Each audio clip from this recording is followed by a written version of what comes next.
A cat enters the room, studies you from a distance, and chooses the chair beside yours.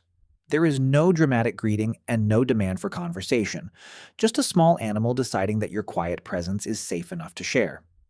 If you are among people who feel unusually understood by cats, ask what this experience is responding to and what would make it more useful. That question opens a better conversation than another quick judgment about your personality. People sometimes reduce loving cats to preferring animals because human relationships are too difficult. That conclusion is too small to explain the experience. Cats often make closeness visible through subtle choices, remaining nearby, slow blinking, leaning in, or leaving when they have had enough. People who value consent, calm, and low-pressure companionship may find that language deeply satisfying. The behavior can make sense without being ideal, and understanding its purpose does not excuse every consequence. There is no single personality type behind loving cats. Temperament, learning, stress, relationships, culture, and practical circumstances can combine in different proportions. Treat this explanation as a framework, not a diagnosis, and keep only what matches the evidence of your life. Start with one possible mechanism.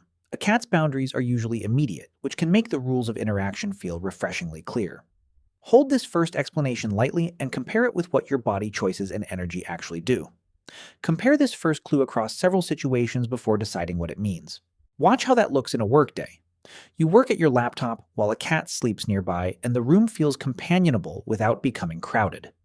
In the first scene, the need beneath the behavior matters more than how the behavior looks from outside.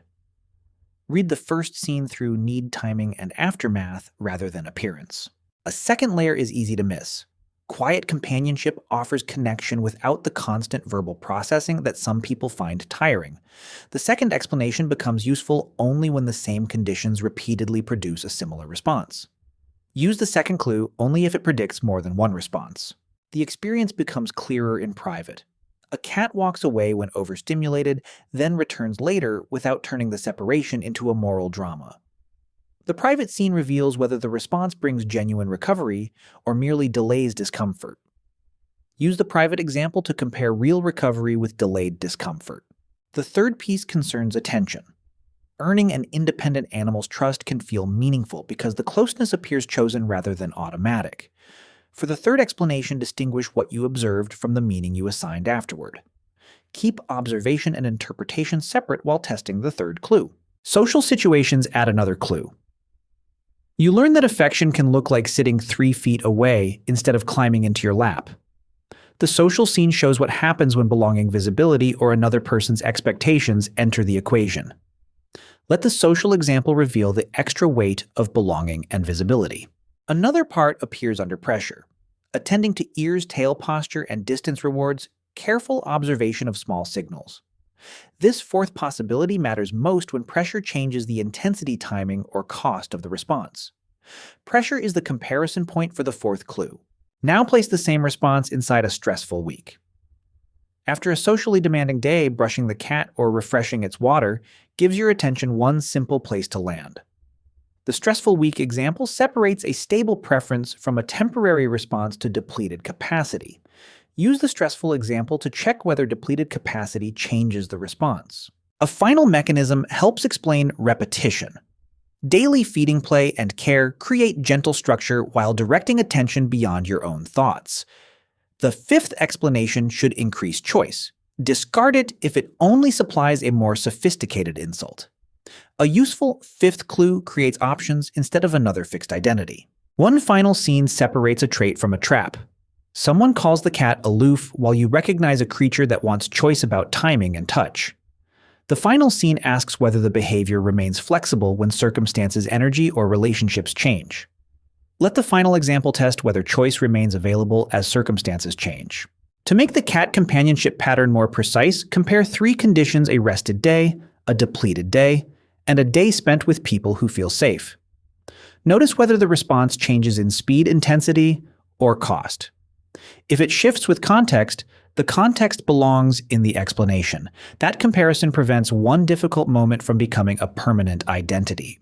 Look for a counterexample to cat companionship as carefully as you look for confirmation. Remember a time when the usual response did not happen, happened less strongly, or ended sooner. Ask what was different about preparation, energy environment, expectations, and support. A counterexample reveals the conditions that make greater choice possible. The hidden cost of cat companionship deserves equal honesty. Affection for cats is not a problem, but it should not become evidence that every person is unsafe or that human needs can be ignored indefinitely. Preserve whatever the response protects, connects, restores, or clarifies. Change the portion, reducing freedom, straining trust, or moving you farther from what you value. Start by observing the pattern. Let your relationship with the cat teach you to notice consent before closeness rather than assuming affection must always be available. A second step is practical. Practice offering people the same low-pressure invitation you appreciate clear interest with room for an honest number. Third, make the change specific.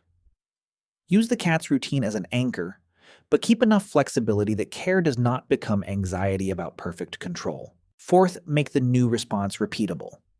When the animal withdraws, resist personalizing it. Space can be regulation rather than rejection. Fifth, use support carefully. Name what you value in this bond, such as quiet loyalty, play patience, or uncomplicated presence. Sixth, review what actually happened. Carry one of those values into a human relationship through a small message shared activity or comfortable silence. Finally, know when more support is needed. Remember that a pet can support connection without being expected to meet every emotional need a community would normally share. Loving cats does not reveal one fixed personality type. Some cat lovers are introverted. Others are highly social, and most are simply responding to a relationship that fits them. Flexibility means choosing among several responses instead of being pushed into one move.